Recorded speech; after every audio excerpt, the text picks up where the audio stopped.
Good morning to all. Today we are going to see Hume-Rothrey's rule for solid solution. In order to have a perfect solid solution, we are supposed to follow some rules and regulations. Those are called Hume-Rothrey's rules. For that we have to see some basic definitions like alloy. It is a mixture of two or more elements which has metallic properties, and the major element present in a metal and the other element may be a metal or a non-metal for a alloy. What is solid solution? A solid solution is the simplest type of alloy. It is simply a solution in a solid state. Normally we know liquid solution. In the same form we have a solid solution. It is a mixture of two solutions, but it is in the form of solid. Then we can call the material as solid solution. It is defined as a homogeneous mixture in which the atoms or molecules of one substance are dispersed at random into another substance is called a solid solution. What are the components of solid solution? The solid solution consists of two components like liquid solution, solute and a solvent. In case of solute, it forms the major portion of the solution, and solvent, it forms the minor portion of the solid solution. What are the possibilities to have a solid solution? There are three possible solid solutions based on the amount of solvent and solute elements. Those are 1. Unsaturated solid solution. Number 2. Saturated solid solution. Number 3. Supersaturated solid solution. We have types of solid solutions. The solid solutions are of two types based on the position occupied by the solute atoms in a solvent. Those are substitutional solid solution and interstitial solid solution.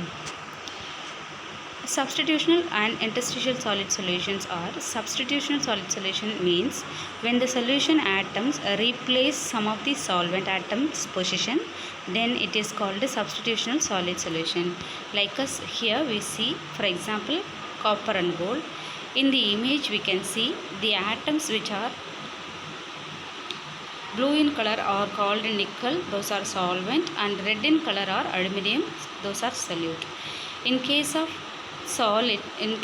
blue, if red is possible, then we can say that is substitutional solid solution. Then we are having interstitial solid solution.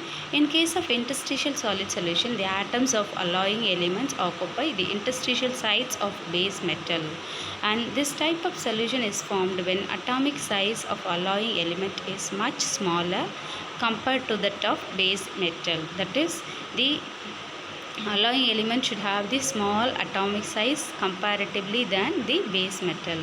For example,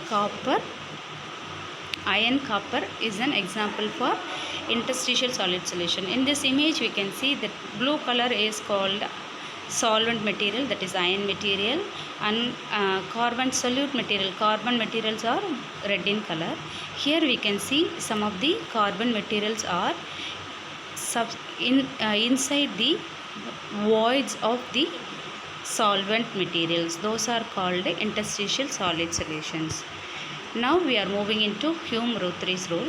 In this rule states that two elements must be very similar to each other to form a solid solution. In order to have a solid solution, the solvent and the solute should have some similar properties, like a crystal structure should be same, atomic size should be almost same, and valence and electronegativity also should be same.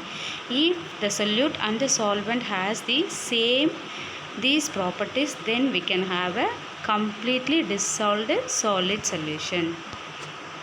Now we are going to see the elaboration of Hume-Rothrey's rule. First one, atomic size. Alloying elements having similar atomic size as that of the base metal matrix have better solid solubility. For a favorable solid solution formation, the difference of atomic size of a solute and a solvent should be less than 15%. The difference may be 15% of the atomic size of solute and a solvent. Then we are having chemical affinity. In case of chemical affinity, element having lower chemical affinity have a greater solid solubility. So the chemical affinity should be lower in case of solid solution formation. Then we are having solubility. Element having higher chemical affinity have the tendency of formation of compound and hence restrict formation of solid solution.